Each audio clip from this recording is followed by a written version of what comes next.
اور اس میں یہ قسم کھائی ہو کہ اِنَّ لَکُمْ لَمَا تَحْکُمُونَ، بے شک تمہیں وہی کچھ ملے گا جو تم فیصلہ کرو گے۔ اب نبی صلی اللہ علیہ وسلم سے خطاب ہے، سَلْہُم، اے نبی ان سے پوچھئے، ان سے سوال کیجئے، ایہم، ان میں سے کون ہے، بذالک، اس بات کا، زعیم، ضامن، کوئی ضامن بنتا ہے اس بات کا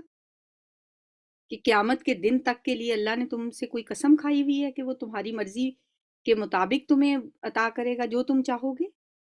ام لہم شرکاء، یا ان کے کچھ شریک ہیں،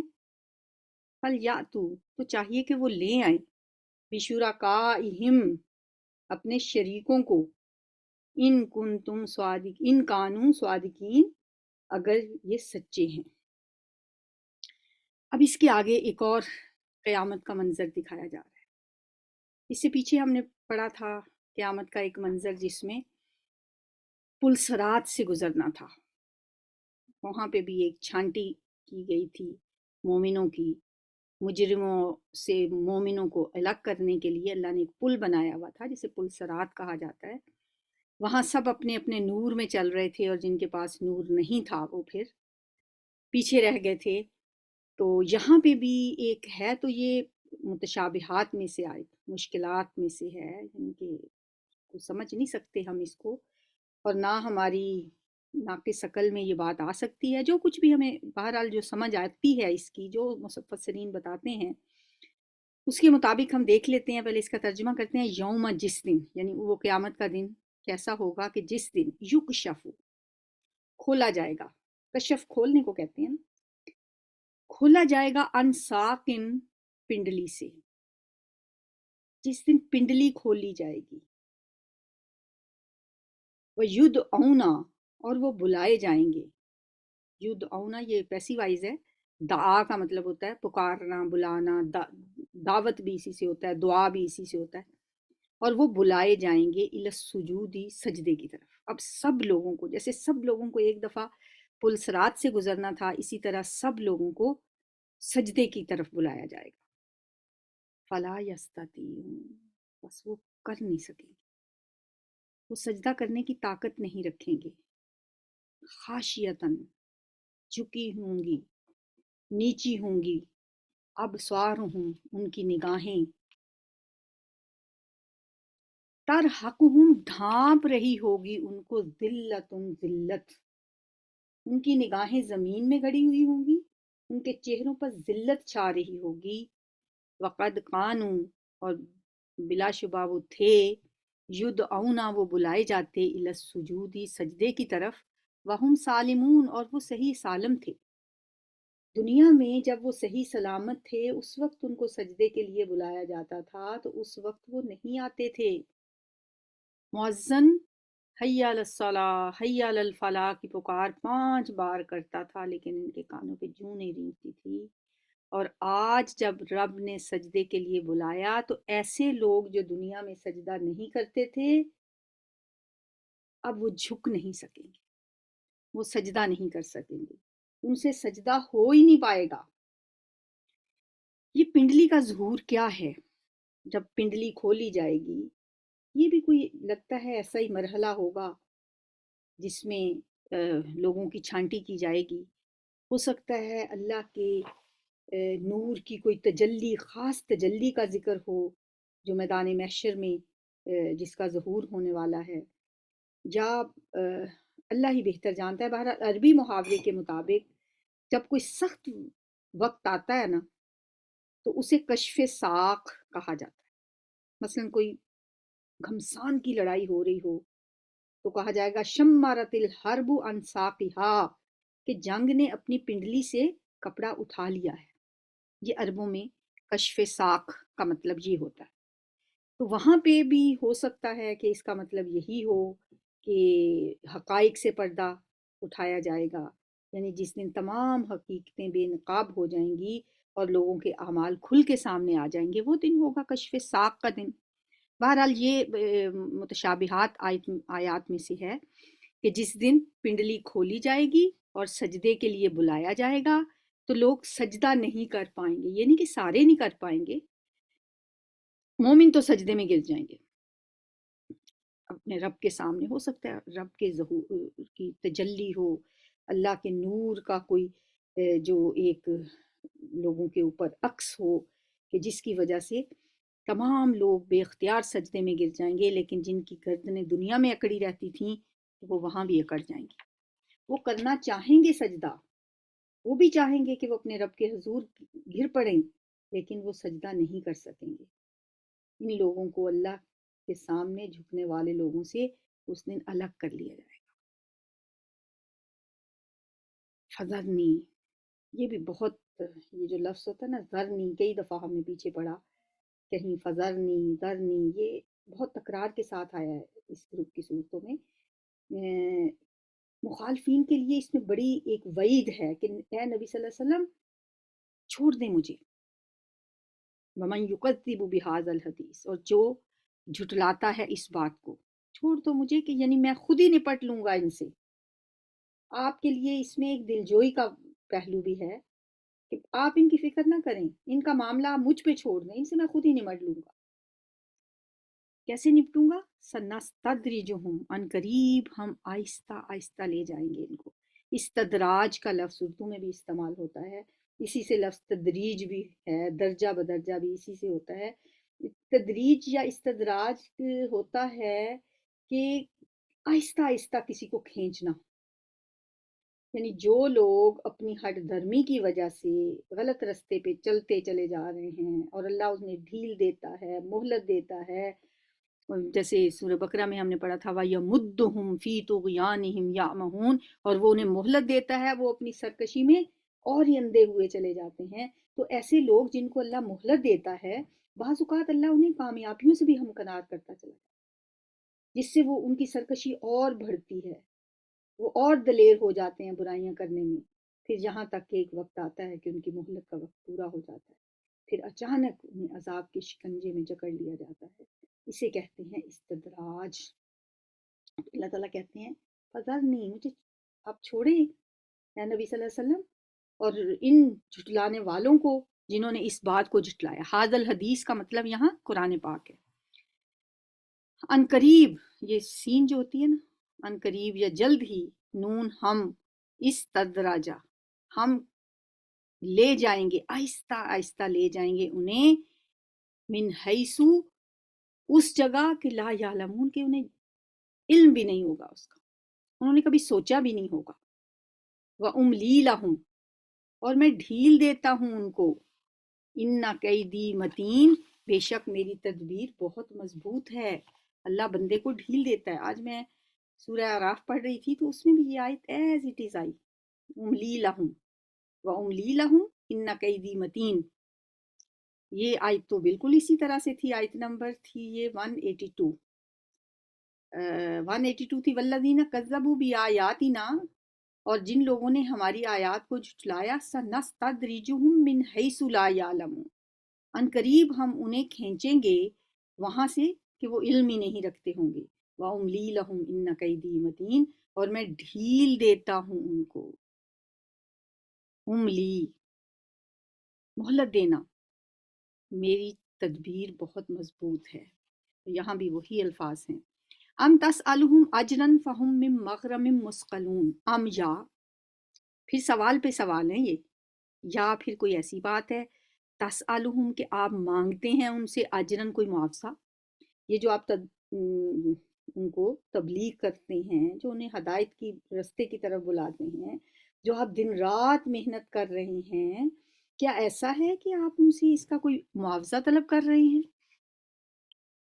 اور وہ فہم، تو وہ من مغرم مثقلون، اس تاوان کے بوجھ تلے، مثقلون، بوجھ تلے دبے جا رہے ہیں، اس تاوان کی وجہ سے بوجھل ہو رہے ہیں۔ یا کوئی ایسی بات ہے کہ آپ ان سے کوئی کچھ مانگتے ہیں اور وہ تاوان دے نہیں پا رہے اور اس بوجھ کی وجہ سے وہ بوجھل ہو رہے ہیں؟ یا، ام من یا،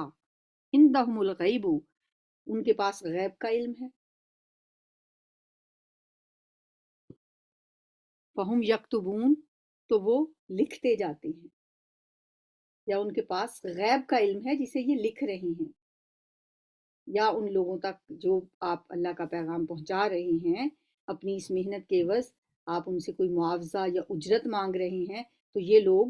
اس کی وجہ سے اس بوجھ میں دبے جا رہی ہیں۔ آخر کس بات پہ یہ لوگ پریشان ہیں؟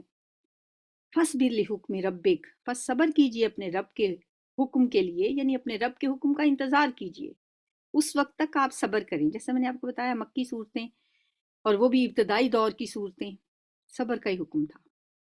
بس ساری مشکلیں، تکلیفیں، اذیتیں، تکلیف دہ کلمات، ان کی تانے، ان کے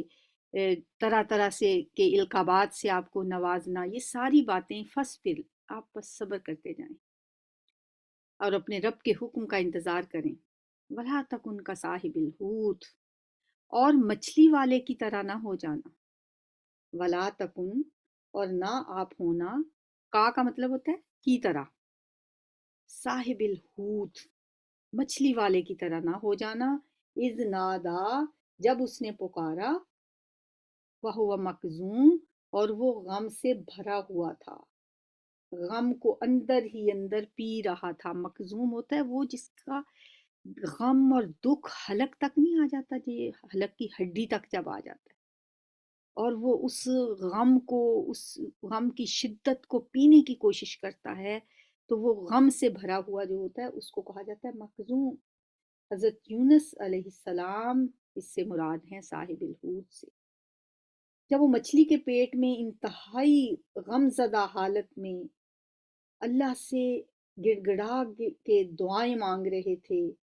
لا الہ الا انت سبحانک انی کنت من الظالمین، یعنی جو کیفیت اس وقت ان کی تھی،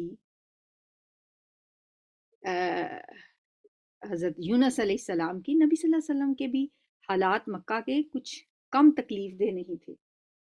تو اس لیے آپ کو وہ حضرت یونس علیہ السلام کی طرف اشارہ کر کے بتایا گیا۔ لولا ان تدارکہ، اگر نہ ہوتا، لولا اگر نہ ہوتا، ان یہ کہ تدارکہ کہ سنبھالا اس کو، دستگیری کی اس کی، نعمتم من رب ہی، اس کے رب کی نعمت نے، لنبذا، تو یقیناً وہ پھینکا جاتا، نبذا نابازا ہوتا ہے پھینکنا، نوبیزا مجھول ہے، بالآرائی، بالآرائی چٹیل میدان میں، وہو مذموم، اور وہ مذمت کیا گیا ہوتا۔ حضرت یونس علیہ السلام جو ہے نا، وہ عراق کے شہر نینوا کی طرف ان کو بھیجا گیا تھا پیغمبر بنا۔ دریائے فرات اور دریائے دجلہ اس علاقے سے گزرتے تھے۔ آج کل تو یہ دریا کہتے ہیں کہ بہت چھوٹی چھوٹی ندیوں میں تبدیل ہو گئے ہیں، پرانے زمانے میں یہ بہت بڑے بڑے دریا۔ حضرت یونس علیہ السلام کا ہم نے پیچھے ساری تفصیل واقعہ تو پڑھا ہوا ہے۔ وہ جب نینوا شہر سے نکلے اور اللہ کی طرف سے ہجرت کی اجازت ملنے سے پہلے ہی وہ نکل آئے، تو انہی میں سے ایک دریا کو پار کرنے کے لیے وہ کشتی میں سوار ہوئے۔ کشتی میں آپ کے ساتھ پھر وہ واقعہ پیش آیا جس کا ہم نے سورہ صافات میں پڑھا تھا، اور وہاں پہ آپ کو کسی بڑی وھیل مچھلی نے نکل لیا۔ وہ مچھلی جو ہے، بعض مفسرین کا خیال ہے کہ وہ مچھلی وہاں سے ہوتی ہوئی مکران کے ساحل تک پہنچ گئی، اور اللہ کے حکم سے اس ساحل کے، جو مکران کا ساحل ہے، یہاں پہ اس مچھلی نے حضرت یونس علیہ السلام کو اگل دیا۔ ان کی دعا کے نتیجے میں ہم نے پیچھے پڑھا بھی ہے کہ اگر وہ تسبیح نہ کرتا تو قیامت کے دن تک مچھلی کے پیٹ نہیں رہتا۔ تو بہرحال اس وقت ان کی حالت ایسی تھی کہ بالکل وہ لاغر ہو چکے تھے، اور پیچھے ہم نے پڑھا کہ وہاں پہ اللہ تعالیٰ نے ایک پودا اگایا جو یقطین کا پودا ہے۔ یقطین کا پودا کہا جاتا ہے کہ مکران کے ساحل کے قریب ایسے پودے ملتے ہیں ابھی بھی۔ تو اس پودے کے سائے میں دوبارہ سے پھر اللہ تعالیٰ نے انہیں زندگی دی۔ یہ اللہ کی طرف سے بہت بڑی نعمت وہ پودا ان کے لیے ثابت ہوا، اور اس طرح اللہ تعالیٰ نے ان کو فجتباہ، تو اللہ نے چن لیا اس کو، ربہ، اس کے رب نے، فجتبا، اجتبا ہوتا ہے چن لینا، مجتبا کا لفظ بھی اسی سے ہوتا ہے،